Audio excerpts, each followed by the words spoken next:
Sariawan itu bukan karena kekurangan vitamin C sebenarnya. Sariawan itu ya karena mulutnya jelek. Nah, kalau zamannya Rasul kan, alhamdulillah kan kalimatnya itu kan baik-baik, lisannya baik. Ya jarang yang sariawan. Coba zaman sekarang. Nah, kan sariawan ya. Iya.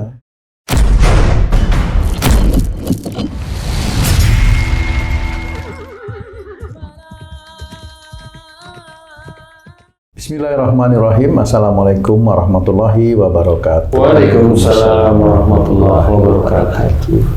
Para pemirsa dan sahabat beriman dimanapun berada, kita jumpa lagi di Ustadz Danu Official Channel. Semoga kita selalu dalam lindungan Allah Subhanahu wa Ta'ala. Amin. Amin. Pada kesempatan kali ini kita akan ngaji lagi bersama guru kita semua, Pak Ustadz Danu. Assalamualaikum Pak Ustadz. Waalaikumsalam warahmatullahi wabarakatuh. Amin ya Rabbal Alamin. Pak Ustadz, kan kadang-kadang orang itu kalau dia mau makan tuh kan kadang-kadang milih-milih Pak Ustadz. Kalau ada seseorang dia mungkin punya riwayat kolesterol gitu, dia menghindari makanan yang apa namanya itu, jeroan seperti itu Pak Ustadz. Terus ada orang yang punya riwayat penyakit gula, nah, dia menghindari gula putih atau gula pasir gitu ya, gula putih gitulah, makanan yang manis-manis gitu. Nah, apakah memang sebenarnya makanan itu bisa ada hubungannya dengan penyakit tubuh manusia itu Pak Ustadz? Mohon penjelasan Pak Ustadz. Iya. Bismillahirrahmanirrahim. Assalamualaikum warahmatullahi wabarakatuh. Waalaikumsalam warahmatullahi wabarakatuh. Amin ya rabbal alamin. Sebenarnya kalau makanan itu berlebihan ya tidak baik. Berlebihan ya Pak Ustadz. Berlebihan itu tidak baik. Ya, istilahnya tidak baik itu ya kalau makan itu kita satu porsi sudah kenyang ya sudah. Cukup. Ya cukup lah. Ya. Nah, berlebihan itu kan macam-macam. Bisa aja dia makannya 2 porsi tapi dia olahraga. Boleh, itu jadi ada pengimbangan, ada pengimbangannya gitu, lah istilahnya. Iya, tapi kalau dia makannya satu porsi tapi nggak pernah olahraga, ya itu juga kurang juga gitu, walaupun 1 porsi. Nah, yang berlebihan itu maksudnya adalah seperti tadi, jadi makan itu bisa banyak tapi tidak olahraga. Bisa cukup tidak olahraga, itu tetap berlebihan namanya, tidak diimbangi ya. Seperti itu. Jadi makanan itu yang cukup-cukup aja. Cukup itu memang kita yang nakar. Umpamanya Haji C makan itu 1 porsi. 1 porsi itu udah Haji C langsung tahu bahwa loh kok badanku jadi agak gemukannya. Nah, itu berarti kan bisa ngukur. Oh gitu ya. Mau makan seberapa istilahnya. Kalau 1 porsi dalam 1 bulan itu seporsinya Haji C loh ya ini ya. Kemudian badannya agak gemukan, berarti ini apa yang kurang nih? Bisa aja makanannya dikurangin atau Haji C olahraga, kan begitu-begitu aja. Biar stabil ya. Biar stabil lah di situ. Nah, itu yang dinamakan tidak berlebihan itu di situ. Jadi memang ditata. Kalau bagi orang-orang yang sudah mulai 60-an, 50 ke atas lah, 50 ke atas ini kan olahraga juga jarang. Ya makannya ya dikurangi, makan enak ya dikurangi, bener-bener dikurangi. Nah, kenapa orang-orang kayak mamanya pejabat itu gemuk-gemuk mamanya? Ya karena ya seneng makan enak dia berarti gitu. Jadi di sini makan, di sana makan, di sini makan, walaupun ada pejabat yang badannya nggak gemuk, ada sih ya. Nah, kenapa gemuk? Karena dia sering makan enak, kerja, kemudian nggak pernah olahraga, ya sudah pasti gemuk. Kalau seperti komposisi makanan itu Pak Ustadz, apa itu juga bisa mempengaruhi kesehatan fisik seseorang itu Pak Ustadz? Ya, kalau menurut orang-orang pintar itu kan kebutuhan gizi katanya. Betul. Jadi ya kebutuhan gizi itu akan menjadikan nanti cara berpikirnya ini itu gitu ya. Tercukupi asupannya ya. Gizinya ya seperti itu. Tapi apakah itu bisa menjadikan orang pintar? Enggak juga. Jadi orang pintar itu dari Allah aja. Karena kalau yang orang yang kebutuhan gizinya itu tercukupi setelah kuliah umumnya. Jadi dia kerja, habis itu kebutuhan gizinya tercukupi. Karena dia kerjanya di kota, rata-rata malah korupsi. Jadi memang pinter dia, tapi korupsi kayak begitu. Jadi kebutuhan gizi yang mana akhirnya melatih dia berpikir, kan tidak seperti itu. Tidak seperti itu. Jadi kalau apakah dengan gizi yang seperti itu, apakah bisa menjadi sehat? Enggak juga. Apakah itu menjadi pinter? Enggak juga sebenarnya. Jadi memang itu malah bisa merusak. Tapi makanan yang terlalu banyak, over, itu bisa menjadi perusak otak, ya bisa. Karena akhirnya dia itu pengen makannya enak. Pengen makan enak kan dia harus mendapatkan uang yang berlebih umumnya. Selain makan enak apa, nanti lihat ada mobil bagus, pengen. Nah, akhirnya kan otaknya akhirnya menjadi rusak dengan kondisi seperti itu. Tapi rusaknya otak tidak menjadi rusak seperti orang sakit jiwa, enggak. Karena otaknya rusak, dia makannya cukup bergizi, ya jadi malah kuat otaknya. Malah kuat ya. Malah kuat, akhirnya korupsinya kuat ya, gitu, kan gitu ya.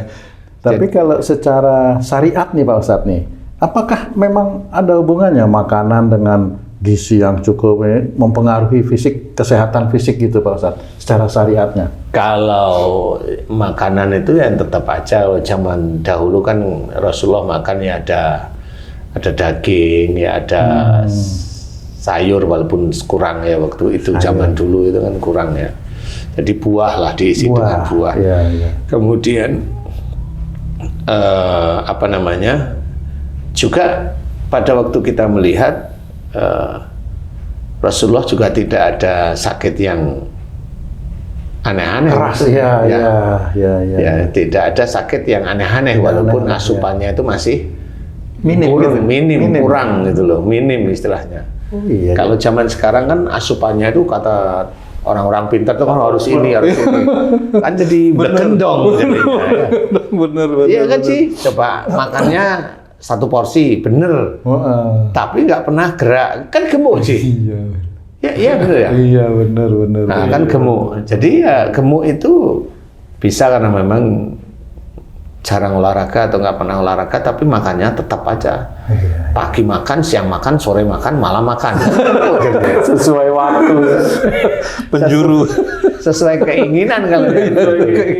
Jadi cuma kalau memang zaman Rasul kan nggak ini, zaman Rasulullah itu nggak seperti zaman sekarang, apa-apa ada gitu loh. Rahasianya apa? Ada rahasianya itu Pak Ustadz? Rahasianya ya akhlak Rasulullah yang baik itu tadi, yang menjadikan walaupun makanan itu tidak memenuhi gizi zaman sekarang, tapi memenuhi kriteria sehat dari Allah Ta'ala. Kan gitu. Coba sekarang umpamanya kurang air. Kan keliengan. Padahal di Arab sana kan ya kurang air gitu loh. Perang ya alhamdulillah diizinkan menang kan gitu. Kalau kurang air beneran kan keliengan jadi jatuh dari kuda mamanya. Kan enggak juga. Kan seperti itu. Makan ya pas-pasan. Paling bawa kurma zaman dulu kan gitu ya. Bawa kurma aja, sedikit air dan sebagainya. Nah, yang menyebabkan mereka itu bisa ngangkat pedang bagaimana, bisa bekerja bagaimana, ya itu semangatnya untuk hidup itu kuat. Yang dekat pada Allah Ta'ala, sehingga Rasulullah itu juga menggambarkan bahwa dengan akhlak yang baik itu, tubuh itu insya Allah juga diizinkan oleh Allah Ta'ala sehat. Tidak mutlak makanan berarti. Enggak juga. Jadi umpamanya vitamin C dari yang kecut-kecut atau yang merah-merah, buah merah. Padahal yang di sana kan buah merah itu kan jarang sekali. Ya, sariawan yang enggak ada, kan gitu ya. Kenapa sariawan enggak ada walaupun buah yang kecut-kecut yang banyak vitamin C-nya itu ada? Tetapi beliau tidak pernah makan, tapi tidak pernah sariawan. Kenapa? Padahal kan jelas kekurangan vitamin C kan gitu ya. Betul. Tapi enggak juga kena sariawan. Kenapa? Sariawan itu bukan karena kekurangan vitamin C sebenarnya. Sariawan itu ya karena mulutnya jelek. Nah, kalau zamannya Rasul kan alhamdulillah kan kalimatnya itu kan baik-baik, lisannya baik. Ya jarang yang sariawan. Coba zaman sekarang. Nah, kan sariawan ya. iya.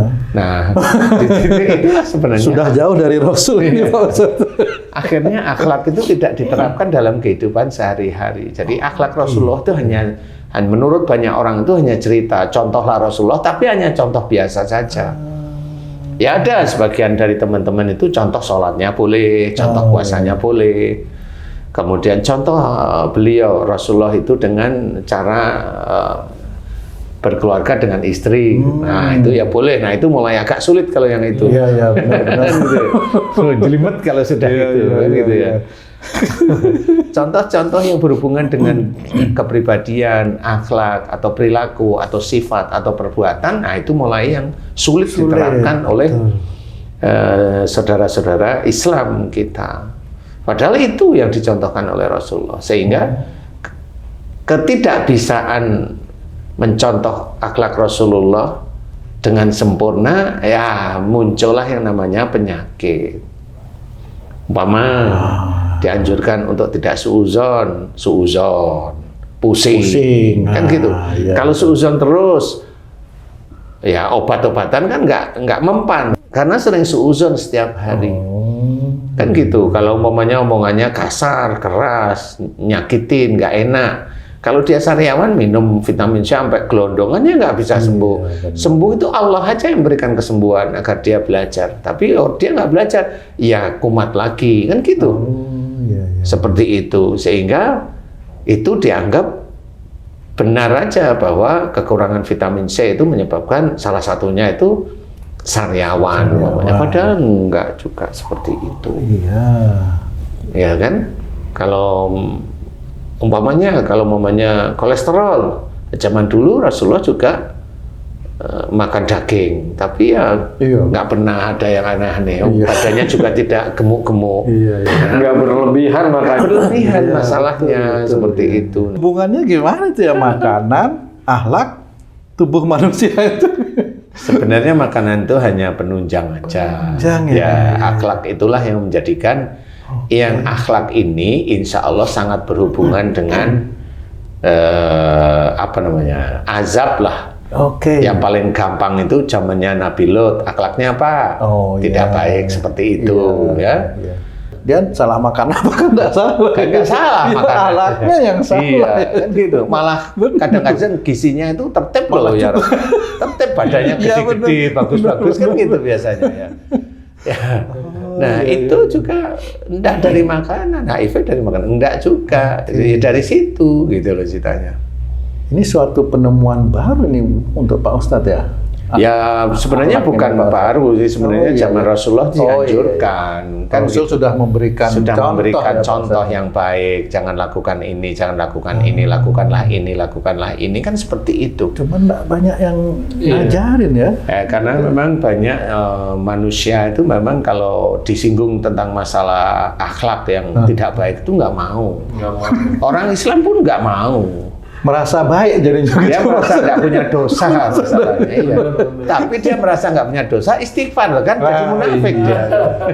Kan gitu ya. Dia merasa nggak punya dosa, tapi istighfar gitu loh. Kan lucu nih, yang mana loh? Kamu itu merasa nggak punya dosa, omonganmu katanya baik-baik, tapi kenapa kamu istighfar? Gimana kalau dia jawab? Kan manusia punya dosa, loh kan balik lagi. Cuman nggak mau dituduh punya dosa. Ya itulah.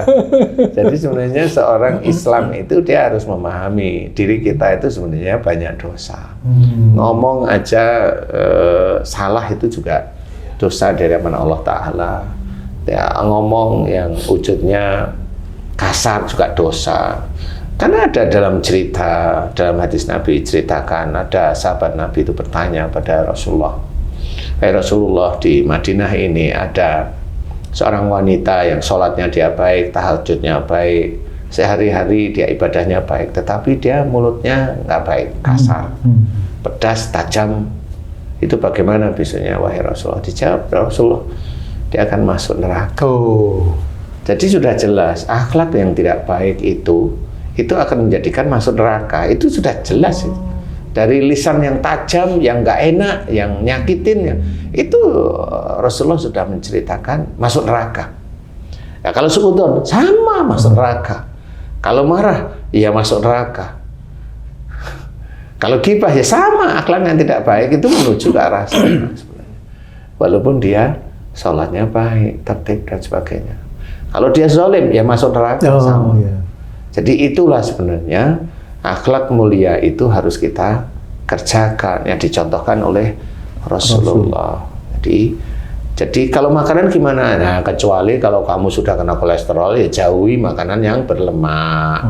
Kalau kamu kena gula ya jauhi makanan yang manis-manis. Ya. Berarti mohon maaf nih Pak Ustadz, kalau ada orang dikatakan nih kurang gizi, kurang ini, itu faktor utamanya malah justru akhlak ya Pak Ustadz ya, bukan dari makanan semata-mata gitu Pak Ustadz ya? Iya, kalau dilihat kurang gizi itu benar-benar dia nggak bisa makan atau enggak. Kalau umpamanya kurang gizi itu anak kota, iya, kurang mana gizi, kan mana ada. Oh, makanan semuanya komplit, kan gitu. Kalau kurang gizi berarti memang orang tuanya, kalau itu anak kecil, orang tuanya enggak beres. Jadi orang tuanya itu bisa aja dia itu selalu tidak bersyukur atas nikmat Allah, bisa. Kemudian orang tuanya salah satunya bisa atau dua-duanya bisa. Orang tuanya itu selalu pesimis dalam hidup. Oh, itu jadi kurang gizi. Ya, anaknya bisa kurang gizi, bisa pesimis dalam hidup. Jadi dia takut menjalani hidup itu, bisa anaknya kurang gizi. Karena nggak ada semangat, akhirnya kan organ di tubuh si anak ini kita ngomongin anak yang belum akil balik loh ya. Belum akil balik. Ya, jadi orang tuanya nggak semangat, yang semua organ tubuhnya kan jadi nggak maksimum. Intinya seperti itu. Tapi kalau mamanya, kenapa anak yang kurang gizi ini tapi yang kakak-kakaknya kok semuanya normal ya, gitu. Normal ya. Ya begitulah cara Allah mengingatkan. Jadi kita nggak bisa protes bahwa kalau orang tuanya itu nggak semangat dalam hidup, takut dalam hidup, kemudian semuanya anaknya gitu, ya bisa aja Allah itu menjadikan seperti itu. Dan ngasih makan semua anaknya sama ya? Ya, bisa aja Allah benar, seperti benar. itu. Makanya kenapa kalau lewat makanan itu menjadikan sakit, kita tes aja kalau makanan rumah. Haji J makan dengan istri. Iya. Kemudian istri maunya sakitnya jantung. Kenapa Haji J enggak? Padahal makanannya sama. Padahal makanannya sama. Iya ya. Iya, ya itu cara menganalisa secara real seperti itu. Jadi makanan itu hikmahnya? Ya untuk ngisi perut aja. Gitu. Untuk ngisi perut aja cukup kan gitu. Pertumbuhan normal ya cukup aja, pertumbuhan juga normal. Iya ya, karena ada campur tangan Allah yang besar di situ. Tetap ada campur tangan Allah di situ. Nah, cuma kalau persoalannya sakit bukan dari makanan. Cuma kalau sakit jangan makan yang tidak boleh oleh dokter ya ikuti ya, boleh itu seperti itu karena dalam kondisi sakit. Tapi intinya sakit itu insya Allah dari perilaku atau perbuatan yang tidak baik, dari akhlak yang tidak baik. Seperti yang paling mudah suudzon, pusing insya Allah. Iya, suudzon. Nah, suudzon dengan orang tua dan marah dengan orang tua, nah itu besok radang selaput otak. Biasanya kan seperti itu. Jadi dari situlah sebenarnya kita harus pahami. Akhlak yang tidak baik akan menjerumuskan kita dalam kebinasaan, itu betul. Jadi walatul kubi aitikum ila tahlukat itu insya Allah sudah benar. Dan janganlah kamu menjerumuskan dirimu dengan perbuatanmu, perbuatan buruk maksudnya, ke dalam kebinasaan. Allah sudah menulis, berarti takdir itu sebenarnya dicatat oleh Allah Ta'ala. Nah, ini pencatat takdir itu. Jadi kalau orang sudah berbuat buruk, ya siap-siap dia nanti akan binasa dengan keburukannya itu. Iya, itulah takdir dari Allah Ta'ala, sudah dicatat, sudah. Di mana? Di Quran. Kan gitu. Dilarang suudzon, dilarang ghibah, dilarang. Hormati orang tua, kan seperti itu. Ya. Jangan marah, jadilah pemaaf. Iya. Seperti itu. Jadi sudah diterangkan banyak hal. Tapi kalau dilanggar ya sudah, masuklah takdir Allah Ta'ala seperti itu. Jadi kita belajar makanan itu memang hanya asupan biasa. Jangan berlebihan kalau makan. Biasa saja. Ya, ada sayur boleh, ada daging boleh, tapi ada sayur, ada tempe, ada tahu, sayur semua boleh. Kemudian milih yang mana? Aku milih yang rebus karena gimana? Biar badanku nggak terlalu besar, boleh, silahkan. tapi jangan aku nggak suka nasi, itu nggak boleh. Oh iya iya. Itu makanan. Itu Makanan pokok ya. makanan Sudah nggak boleh kita bilang aku nggak suka ini nggak enak. Kalimat itu jangan. Jadi kita belajar kalau makanan ya jangan berlebih, boleh makan. Ya dikurangi yang memang harus dikurangi. Kalau memang pengen badannya enak, bagus, ya monggo dikurangi, silahkan. Bagus itu maksudnya nyaman ya tubuhnya. Iya, betul. Bukan bagus terus pamer di kaca begini gitu. Bukan begitu, itu nanti ujub, riak, bangga itu sama sombong sudah muncul itu pasti. Jadi bukan seperti itu. Jadi enak badannya itu. Insya Allah monggo aja. Tapi yang jelas apakah makanan bisa menjadikan sakit? Bisa. Apa? Makanan basi insya Allah bisa. Karena sudah basi ya. Tapi Karena banyak bakterinya ya. berlebihan makanan, nah itu nanti ada waktu untuk dia itu akan menjadi sesuatu. Karena tetap manusia itu tidak sempurna. Oh iya. Jadi kalau makanan berlebihan dia akan ngikutin pasti. Jadi makanan yang biasa-biasa aja secukupnya. Dan kita berakhlak yang baik, kita contoh Rasulullah, sehingga kita dilindungi oleh Allah Ta'ala melalui diberi kesehatan. Insya Allah seperti itu. Mudah-mudahan manfaat buat yang lainnya. Wallahu a'lam. Alhamdulillah. Terima kasih banyak Pak Ustadz penjelasannya. Para pemirsa dan sahabat beriman dimanapun berada, demikian tayangan video kami kali ini. Mudah-mudahan ini bisa bermanfaat untuk kita semua ya. Mohon maaf atas kesalahan dan terima kasih atas perhatiannya. Wassalamualaikum warahmatullahi wabarakatuh. Waalaikumsalam warahmatullahi wabarakatuh. Alhamdulillah.